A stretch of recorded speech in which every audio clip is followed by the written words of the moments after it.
ጦሩ ፈረሰ። አብይ አደገኛውን መንገድ መርጠው አዘናግተው ከውስጥ የጦሩን አርሚ አፍርሰውታል። እስራኤል ሐማስ ላይ እንደተከተለችው ወታደራዊ ስልት ሁሉ አብይም ቲዲኤፍ ላይ ያንኑ ስልት ተከትለዋል። መንጋውን ለመበተን እረኛውን ምተው በሚል ስልተን ከላይ ያሉትን ጄኔራሎችና ከፍተኛ ጦር አዛዦችን ወደ ራሳቸው በመሳብ ጦሩ እንዲፈርስ አድርገዋል። በሌላ በኩል በትግራይ ያሉ ጋዜጠኞች ሁሉም ለጦርነት እንዲዘምቱ ህወሓት ጥሪ አስተላልፏል። ይህን እጅግ አነጋጋሪ ክስተት በዘገባችን በስፋት እናስደምጣችኋለን። ከትናንት አንስቶ የህወሓት ሜካናይዝድ ጦር በሶስት አቅጣጫ ወደ ወልቃይት መጠጋቱ ተሰማ። ቡድኑ የካቲት 15 ጥቃት እንደሚከፍት ለታጣቂዎቹ ትዕዛዝ ማውረዱም ታውቋል። ሜካናይዝድ ኃይሉ ሁመራን ለማጥቃት ከፍተኛ ኃይሉን ማስጠጋቱን ተከትሎ የተከዜ ዘብ ልዩ ትዕዛዝ ተሰጥቶታል። በተጨማሪም መከላከያ ሰራዊቱ በስፍራው ተደጋጋሚ የድሮን ቅኝቶችን እያደረገ እንደሚገኝ ታውቋል። በሌላ በኩል ሰራዊቱ በደቡባዊ ኢትዮጵያና ወለጋ ተጨማሪ ኃይሉን ማስወጣቱ ተሰምቷል። እንመለስበታለን። የኦሮሞ ነጻነት ጦር ለሰሞነኛው የጠቅላይ ሚኒስትሩ ከጫካ ተመለሱ ንግግር መልስ ሰጠ። ጦሩ በከፍተኛ አመራሩ በኩል በሰጠው ምላሽ ጥሪውን የተለመደ ማደናገሪያ ሲል አጣጥሎታል። እናስደምጣቸዋለን። ትራምፕ ኢራንን ለመደብደብ ወሰኑ። በመጨረሻም አስፈሪው ጦርነት ሊፈነዳ ነው። ፕሬዝዳንቱ በኢራን ላይ ጥቃት ሊፈጽሙ እንደሆነ የሚገልጽ መረጃ ከመሸ ወጥቷል። ትሰሙታላችሁ።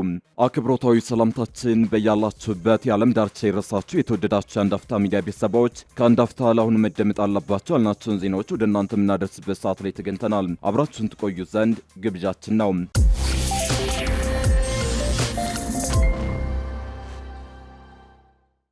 ከትናንት አንስቶ የህወሓት ሜካናይዝድ ጦር በሶስት አቅጣጫ ወደ ወልቃይት መጠጋቱ ተሰማ። ቡድኑ የካቲት 15 ጥቃት እንደሚከፍት ለታጣቂዎቹ ትዕዛዝ ማውረዱም ታውቋል። ሜካናይዝድ ኃይሉ ሁመራን ለማጥቃት ከፍተኛ ኃይሉን ማስጠጋቱን ተከትሎ የተከዜ ዘብ ልዩ ትዕዛዝ ተሰጥቶታል።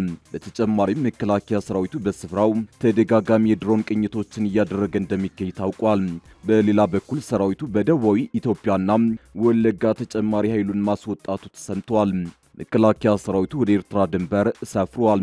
የኤርትራ ጦርም በቅርብ የተገዙና በትግራይ ጦርነት ወቅት ያጋበሳቸውን መሳሪያዎች አስጠግቷል። በአራት ግንባሮች የከረረ ፍጥጫ አለ። በዋግኽምራ ሰቆጣ አቅጣጫ፣ በአፋር ቡሬ አቅጣጫ፣ በሰሜን ምዕራብ ወልቃይት አቅጣጫ እንዲሁም በራያ ግንባር ወታደሮች ምሽጎቻቸውን ይዘው ተኩስ የሚል ትዕዛዝ እየጠበቁ ነው። የመከላከያ ሰራዊቱ ከሰሞኑ በሻዕቢያ የተረገጠውን የኢትዮጵያን ባንዲራ ክብር ለማስመለስ ዝግጁ ነኝ ብሏል። የጦሩ ወደ ሰሜን መጓጓዝ ከተሰማ ወዲህ ጦርነቱ ሊጀመር አንድ ሐሙስ የቀረው መስሏል። ከአማራ፣ ኦሮሚያና ደቡብ ኢትዮጵያ የተንቀሳቀሰው ጦር መዳረሻውን ጠለምት፣ ደቡባዊ ትግራይ አዋሳኝ ቡሬ፣ አበርገሌ እያደረገ ነው። ከጦሩ እንቅስቃሴ ባለፈ አዳዲስና ዘመናዊ የጦር መሳሪያዎች ወደ ትግራይ አዋሳኝና ኤርትራ ድንበር አቅራቢያ ተሰማርተዋል። ከፍተኛ ወታደራዊ ስምሪትና እንቅስቃሴ ከሚታይባቸው አካባቢዎች መሃል የወልቃይት ግንባር ዋናው ነው። በዚህ ግንባር የኢትዮጵያ ጦር፣ የኤርትራ ጦር፣ የህወሓት ሜካናይዝድ ኃይልና የተከዜ ዘብ ሰራዊታቸውን በተጠንቀቅ አድርገው ትዕዛዝ እየጠበቁ ነው። አንድ አፍታ ሚዲያ ከስፍራው ከሚገኙ የዓይን እማኞች ባሰባሰበው መረጃ ህወሓት ከትናንት አንስቶ በሶስት አቅጣጫዎች ሰራዊቱንና ከባባድ መሳሪያዎችን ወደ ወልቃይት ይበልጥ አስጠግቷል። የአንድ አፍታ ሚዲያ ምንጮች እንደሚሉት ህወሓት በእንድ አባጉና በጸሊሞይ ሽሬና ሽራሮ በኩል ከፍተኛ ቁጥር ያለው ታጣቂና አርሚዎችን አስጠግቷል። በተጨማሪም ታንኮች፣ ረጅም፣ መካከለኛና አጭር ርቀት ተተኳሽ መድፎችንም አስጠግቷል። በተመሳሳይ ኤርትራ ጦርም እንዲሁ ከባድ መሳሪያዎችንና ወታደሮችን አስጠግቷል ተብሏል። ይህ በእንዲህ እንዳለ መከላከያ ሰራዊቱ በደቡባዊ ኢትዮጵያ እና ወለጋ ተጨማሪ ኃይሉን ማስወጣቱ ተሰምቷል። በተለያዩ የሀገሪቱ ክፍሎች የሚገኙ ነዋሪዎች የፌዴራል ኃይሎች ከሰፈሩባቸው አካባቢዎች ለቀው መውጣታቸውን ተናግረዋል። ይህም የኃይል ስምሪት ለውጥ በትግራይ ክልል እየታየ ካለው ውጥረት ጋር ተያይዞ ወደ ሰሜኑ የሀገሪቱ ክፍል እየተደረገ ያለው ዳግም ስምሪት ሳይሆን አይቀርም ተብሏል።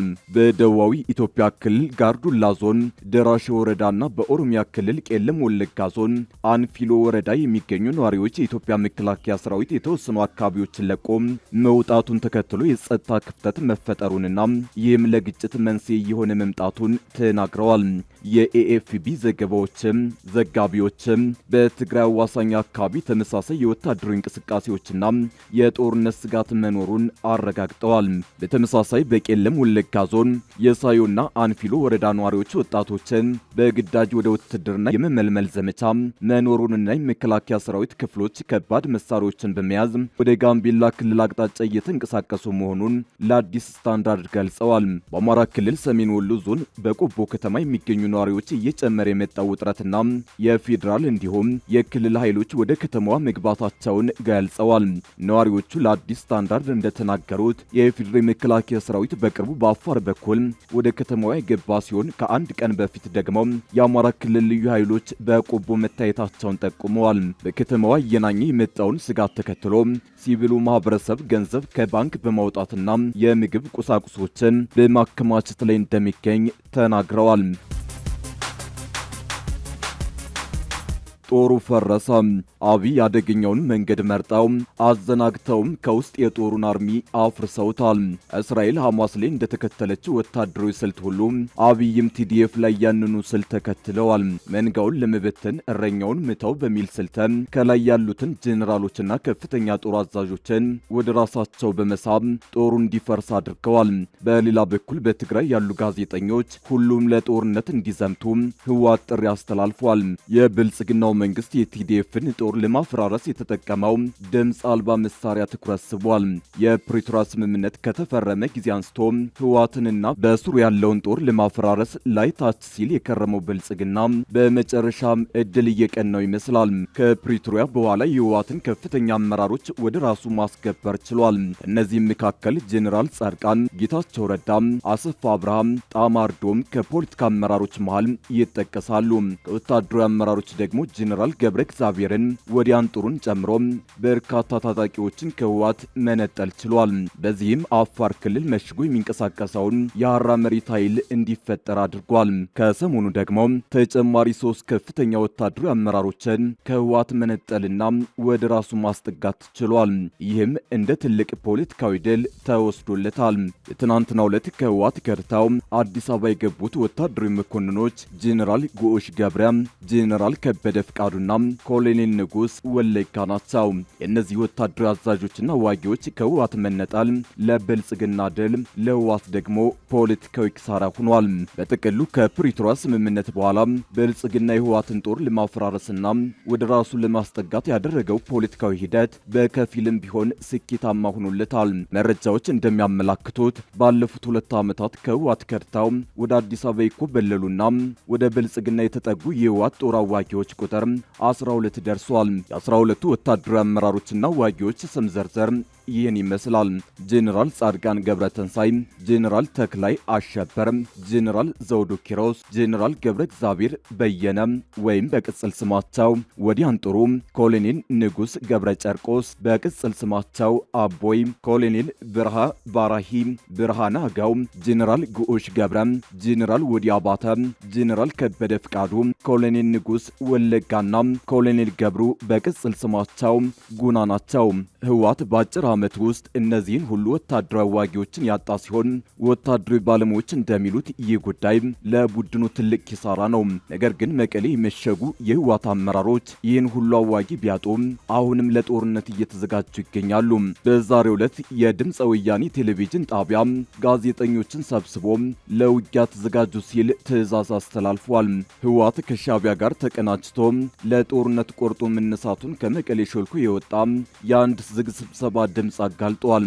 የህወሓት ልሳን ከሆኑ ሚዲያዎች መካከል አንዱ የሆነው ድምፀ ወያኔ ጣቢያ ጋዜጠኞች ላይ ቀሪው ጦርነት ራሳቸውን እንዲያዘጋጁና በረሃ ወርደው ለመዘገብ እንዲዘጋጁ ትዕዛዝ ተሰጥቷቸዋል። የጣቢያው ኃላፊ ሙሉ ጌታ አሰፋ ጋዜጠኞችን በዝግ አዳራሽ ሰብስበው በሰጡት መምሪያ ተዘጋጁ፣ ጦርነቱ ተቃርቧል ማለታቸው በድብቅ ተቀርጾ የወጣው ድምፅ ያመላክታል።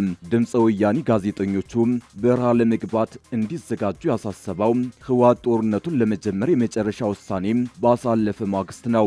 የህወሓት ከፍተኛ የፖለቲካና ወታደራዊ አመራሮች ትናንት የካቲት 12 ቀን 2018 ዓ.ም ባካሄዱት ዝግ ስብሰባ የመጨረሻ የጦርነት እቅዳቸውን በሰነድ አዘጋጅተዋል። የጦርነት ዝግጅቱ መጠናቀቁን ተከትሎ በተለያዩ የአፋርና አማራ ክልሎች አዋሳኝ አካባቢዎች የጦር መሳሪያና ተተኳሽ በስፋት እየተጓጓዘ ነው። ትራምፕ ኢራንን ለመደብደብ ወሰኑ። በመጨረሻም አስፈሪው ጦርነት ሊፈነዳ ነው። ፕሬዝዳንቱ በኢራን ላይ ጥቃት ሊፈጽሙ እንደሆነ የሚገልጽ መረጃ ከመሸ ወጥቷል። ኢራን ከአሜሪካ ጋር እያካሄደች ባለችው ድርድር ላይ ከስምምነት እንድትደርስ ፕሬዝዳንት ትራምፕ በኢራን ላይ ውስን የአየር ጥቃት ለመፈጸም እያሰቡ መሆናቸውን ዎል ስትሪት ጆርናል ዘግቧል። ጋዜጣው ስማቸው ያልተገለጸ ምንጮችን ጠቅሶ እንደዘገበው ትራምፕ እያሰቡት ያለው ቀዳሚው ጥቃት በቀጣይ ጥቂት ቀናት ውስጥ የሚፈጸም ሲሆን ፕሬዝዳንቱ ይሁንታቸው ከሰጡ የተወሰኑ ወታደራዊና መንግስታዊ ተቋማት ኢላማ ይሆናሉ ብለዋል።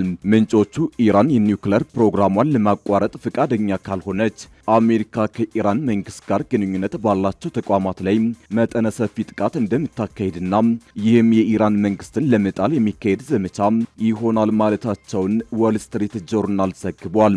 ሐሙስ ዕለት ፕሬዝዳንት ትራምፕ በኢራን ላይ ስለሚፈጸሙ ጥቃት አማራጮች ገለጻ እንደተደረገላቸውና በቀጣይ 10 ቀናት ትርጉም ያለው ስምምነት ላይ ካልተደረሰ መጥፎ ነገሮች እንደሚከሰቱ መናገራቸው ተዘግቧል።